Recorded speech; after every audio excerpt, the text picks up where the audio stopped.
Hey there, my name is Megan and welcome to my channel.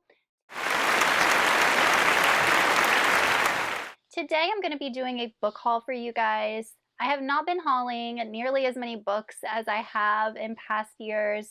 So every time I get like a couple of books, I do want to share them with you guys. But before we go ahead and get on into the haul, if you are not already subscribed to my channel, please go ahead and hit that subscribe button, as well as the little bell icon so you can be notified every time I post new bookish content. I post new videos every Monday, Thursday, and Saturday, and sometimes other days throughout the week. Also, don't forget to check down in the description box below for links to all of my social media, my Buddy Read Discord, and my Patreon.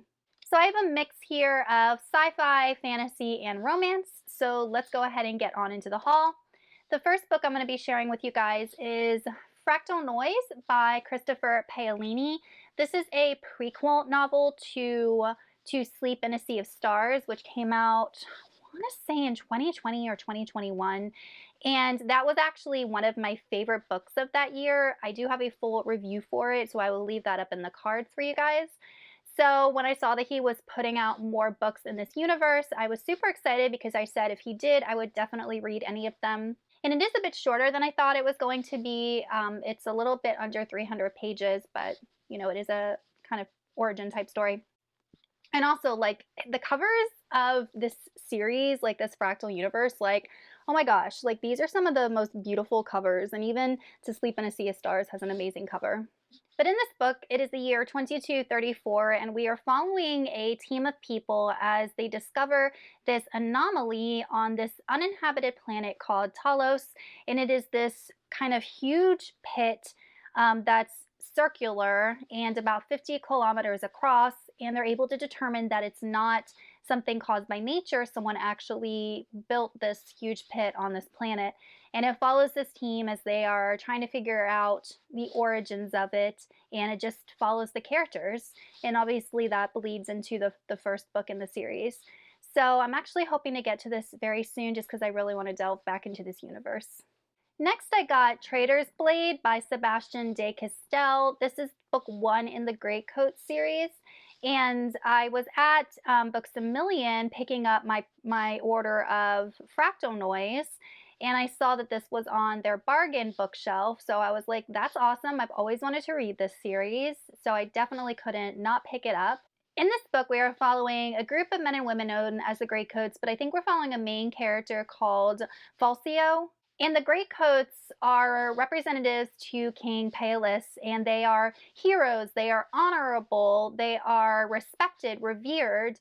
So they kind of are an extension of the king's law, and they go around upholding the king's law. But the king, as far as I know, is a noble, good king.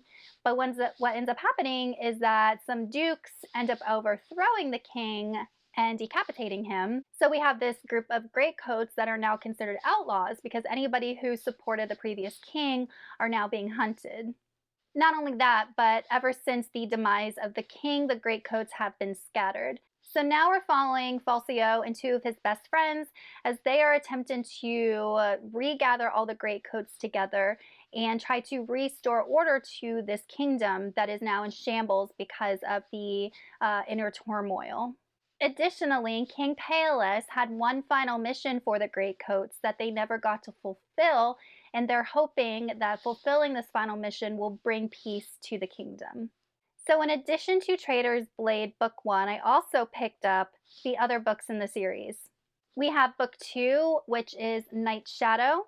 All of these were on the bargain bookshelf, by the way.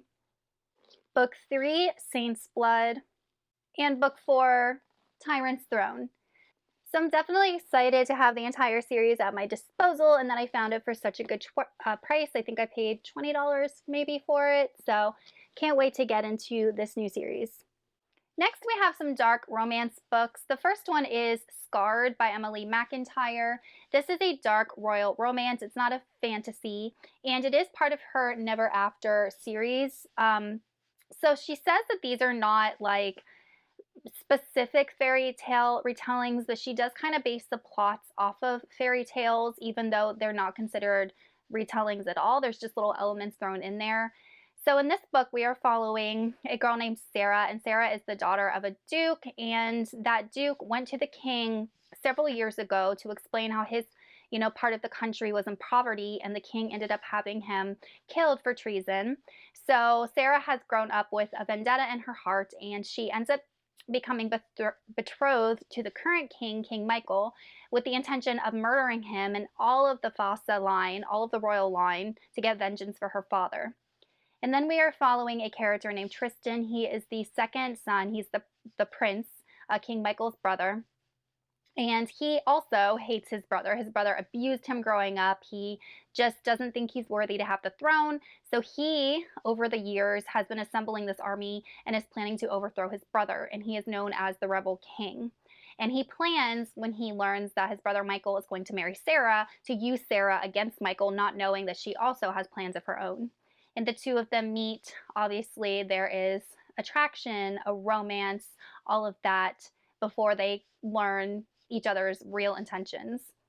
So I have read this book. I will have a full review coming out for it soon, so stay tuned for that. After I read Scarred, I ended up picking up Hooked by the same author. This is a contemporary dark romance that has elements of Peter Pan, I guess hence the name Hooked. And I'm currently reading this and I'm on page 52, so I'm not very far in.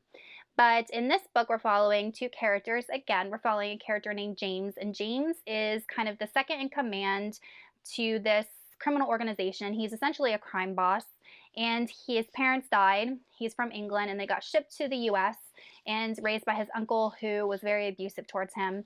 And then we're following a girl named Wendy, and Wendy's father is very, very wealthy. He's a very influential businessman, but there are some things going on with like the father's business dealings that are a bit unscrupulous that Wendy has no idea about.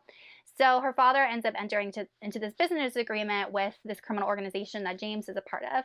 And James has something against Wendy's father. He did something to him, and that has not yet been revealed in the story, but like he hates Wendy's father and just wants to see his entire business enterprise crumble and wants to kill him.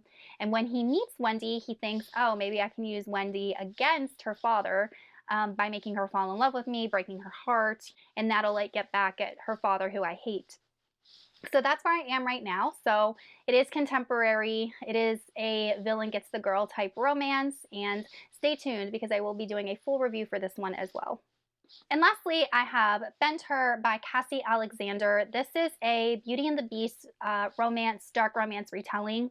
And I just picked this one up on a whim, to be completely honest. I have never read anything by this author, and Beauty and the Beast is my favorite fairy tale. I have a whole video where I go through my favorite Beauty and the Beast retellings, but I've always been looking for like a dark romance type one, not just a retelling, and this one was recommended to me. So I decided to grab it, and it does feel self-published to me. I think it might be, and I always enjoy like supporting self-published authors. It came out this year in 2023, and it's book one in the Transformation trilogy. So if I like this book, I'll definitely be picking up more of her work. So it just feels self-published. It's heavy. It's got the matte finish, but the cover is really pretty. And then the end, not the end pages, but some of the pages have like really pretty print on them. So I'll have to dig more into this author and like some of her other work. So hopefully I enjoy it. Hopefully it's just a different spin on the traditional Beauty and the Beast story, and I will be reviewing this one as well. Okay, you guys, that is it for my book haul. Let me know in the comments if you read any of these books and what you thought of them, or if you have any good recommendations for fantasy, sci-fi, or dark fairy tale retelling romances, and I will see y'all in another video soon. Goodbye!